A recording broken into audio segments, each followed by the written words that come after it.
Welcome to the Western Interdisciplinary Research Building, home of the Brain and Mind Institute. Today we're going to show you around our facilities and show you the equipment that we use to measure brain activity.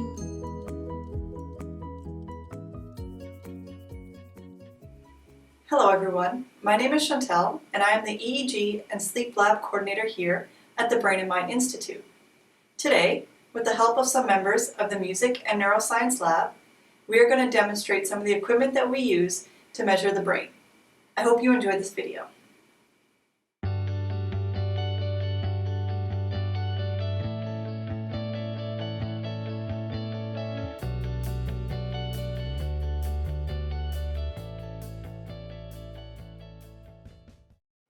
Hi everybody, welcome to the BMI EEG Prep Lab. Here we set up our participants to wear one of these EEG caps so we can record their brain activity while they're doing one of our tests. So as you might know, our brain is made up of hundreds of thousands of neurons. So these little neuron cells communicate to each other by releasing neurotransmitters into the synapse, which is the space between two neurons. So when one neuron releases a neurotransmitter into that space, and the next neuron receives it, it might then also release a neurotransmitter to another neighboring cell.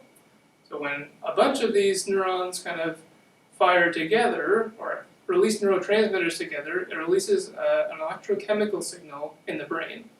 And using EEG, we can detect how strong or the fluctuations in these electrochemical signals outside of the brain, actually on top of the scalp.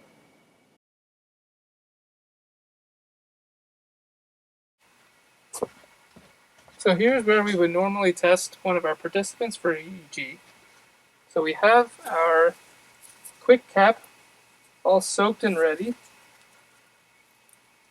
these are designed to be really easy to put on. So they're good for testing children, or patients, or people who can't sit still for a long time to get the gel poked into all the holes in the other cap.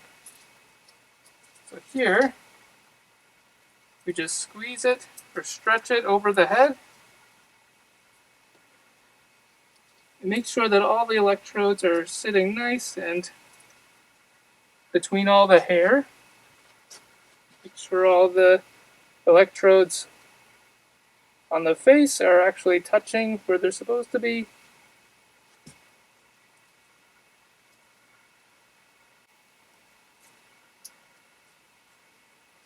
So participants get a nice massage with each voluntary participation. Here are what EEG data look like. This is when someone is at rest and the peaks aren't very high. But if you look at the bottom, you can see there's some higher peaks. This is what happens when somebody blinks, or if there's a lot of movement, you see a lot of these higher peaks. Some of the facilities here at the Brain and Mind Institute include the sleep lab. Here we would have someone hooked up to the EEG while taking a nap and measure their brain activity while they're sleeping. Here's a great picture of me when I participated in a sleep study.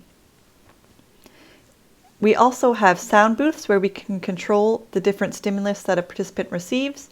So they'll sit in these soundproof booths at a computer desk where they'll do particular tasks while we measure their brain activity. We also have this great auditory dome. As you can see, there's lots of speakers, which means that we can do surround sound and have participants sitting in the middle of that dome hooked up to an EEG while they listen to different auditory stimulus.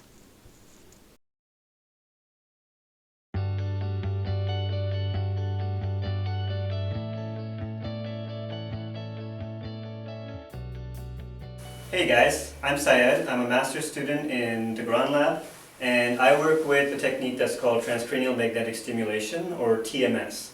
So here is the TMS machine. TMS is essentially a way to stimulate the brain non-invasively.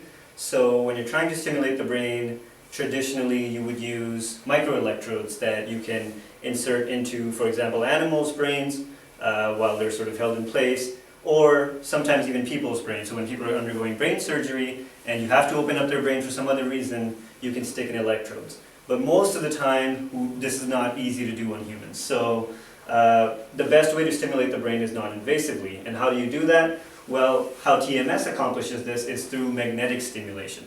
That's where the M and S come from in TMS. So what happens is that this box here creates an electric current, a bunch of electric current that then passes through this wire, and this coil here is an electromagnetic coil. So when the current passes through this coil, it causes a small change in the magnetic field underneath the focal point of the coil here. So if you hold the coil over someone's scalp like this, what that does is it causes a change in the magnetic field underneath the scalp, and that causes a change in the electric field, which causes those neurons to fire. How we measure this response is by using EMG electrodes. So EMG is electromyography, and it allows us to quantify the amount of contraction that a muscle is undergoing. So what we would do is we would put these electrodes on an individual's hands, for example, and then we find the area of the brain that corresponds to the twitching of that muscle, the movement of that muscle, and then we turn on the TMS and we send a stim, and when you stimulate, their finger will twitch ever so slightly. And because we have the electrodes on, we can quantify this response, and then we can see how their response, which is known as motor excitability, which is how ready to fire neurons in the motor cortex are at any given moment, we can see how that changes over time.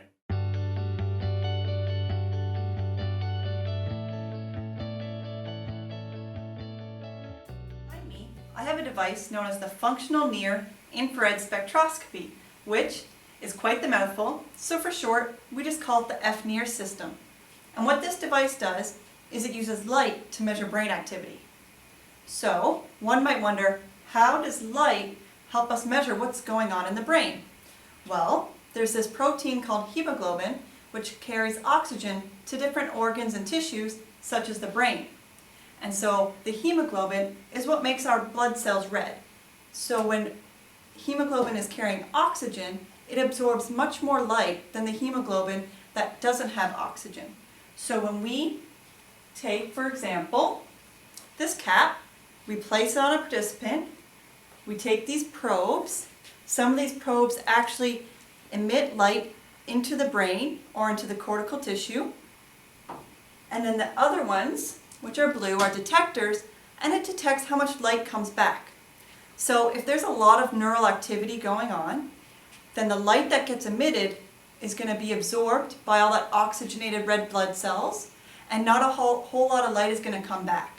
So that tells us there's a lot of neural activity going on, and we can look at what areas. As you can see here, we have our participants set up in a cap, and the first step before putting the probes in is to move all the hair out of the way. The reason we do this is we want to make sure there's a good connection between the light sources and the scalp and get rid of as much hair as possible. So you can see there's some red and blue stickers here. Red is where the source probes are going to go, and blue is where the detector probes are going to go. And so once all the hair is moved out of the way, then it's kind of just a matching game where you put the sources and the detectors in, matching them with their colors and their numbers. And the cap that we have here is a cap that's going to be measuring kind of the motor and the frontal regions. Ta-da! Our participant is all set up, and as you can see, it's very similar to the EEG cap setup you saw earlier. Now we're going to ask our participant to tap her finger so we can look at how the brain signal changes while she's moving her finger. While our participant was tapping her finger, I brought up this picture to show you what the change looked like. And so you can see here that there's a lot more red and orange color in the top where the oxygenated hemoglobin is, and it's a lot more blue and dark in the bottom where the deoxygenated hemoglobin is. And the reason for that is because when we use an area of our brain, our body responds by sending oxygen to that area. And that's what we see here, a lot more concentration of that oxygen in the area, in the motor area that she's using while she's tapping her fingers.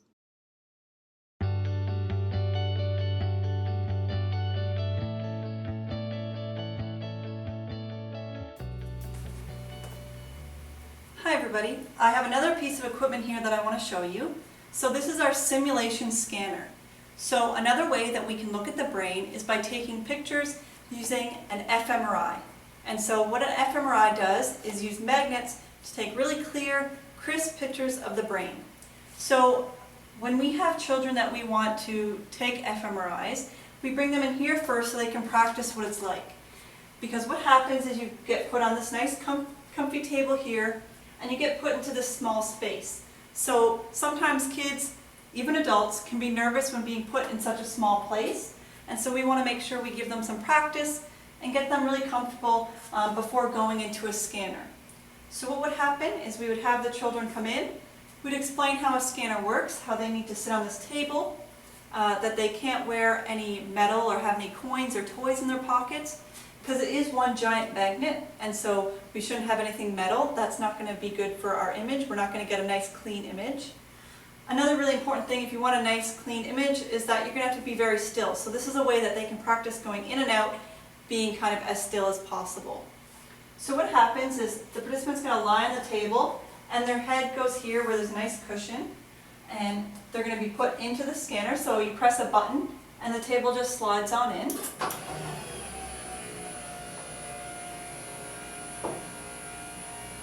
And sometimes researchers will have different tasks for their participants. They might want to ask them questions or respond to a video. And so what we do for that is you get a little device, something like this, that kind of attaches to your hand so you can answer the questions by just pushing the right button without having to move too much, right? So the less moving you're doing but also answering the questions, the better picture you're going to get.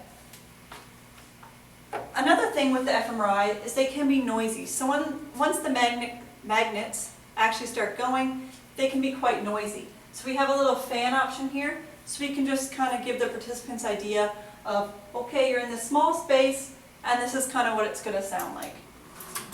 And when the participant is done, then we just slide the table back out. Just to give you a better idea of what the pictures look like from a scan, here's an example of one picture with different areas that are lit up. So when I say lit up, it's kind of like FNIRS, where it's looking at the different concentration of oxygen in different areas. So depending on the task that the researcher might ask you to do, different areas of the brain will light up and be more oxygenated than other areas. Thank you for watching our video today. I hope you learned something and you found it really interesting what we do as researchers here at the Brain and Mind Institute.